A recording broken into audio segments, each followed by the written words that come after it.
บายดีจ้าสบายดีพี่น้องสบายดีสุขคนเลยนะครับอันนี้เราจะซ่อมน้ำพรุอีก2 วันถึงจะเปิด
สีแซ่น้ำไว้ก่อนให้น้ำมันซึมเขาก็จังก่อนพี่เนาะ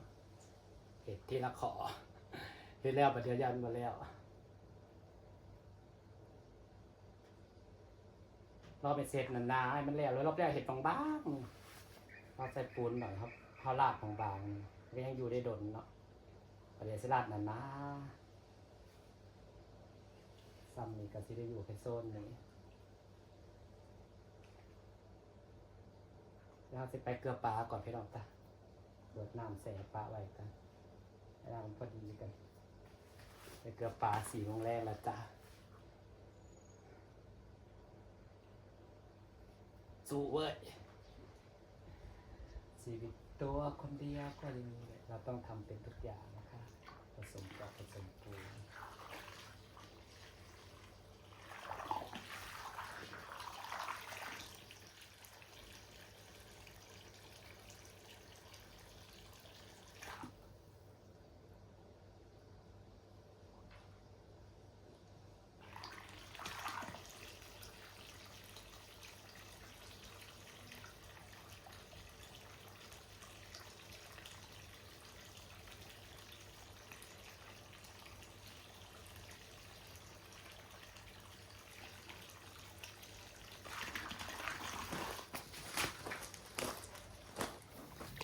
ในน้ำมีปลา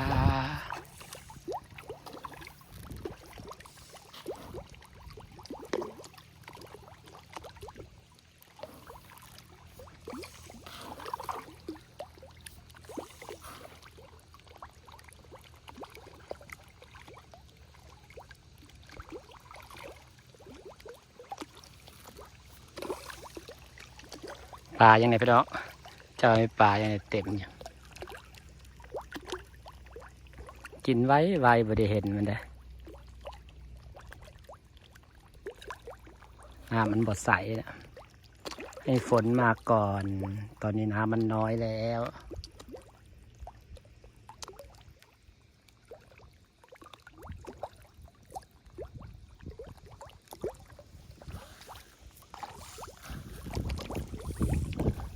แล้วมีโซลาร์เซลล์ลงในน้ำยัง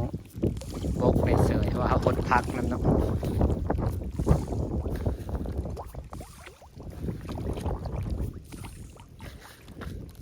ฝ ฝนมาจากเถื่อก็สิไม่แห้งดอกมาแบบว่าแห้งๆจากเถื่อหนึ่งเพราะว่าพอฝนมาน้ำโซลาร์เซลล์เขาก็สิแห้งขึ้นน้ำอยู่พื้นมันมีเด้น้ำมันซึมลงพื้นพี่น้องจ้าสิได้ฝากบรรยากาศไว้ซ้ำนี่เดี๋ยวพี่น้องพาพี่น้องมาเกลือปลาแล้วก็สิได้ไปเห็ดเปียกผูกขาดต่อกินแล้วก็โตเร็วๆ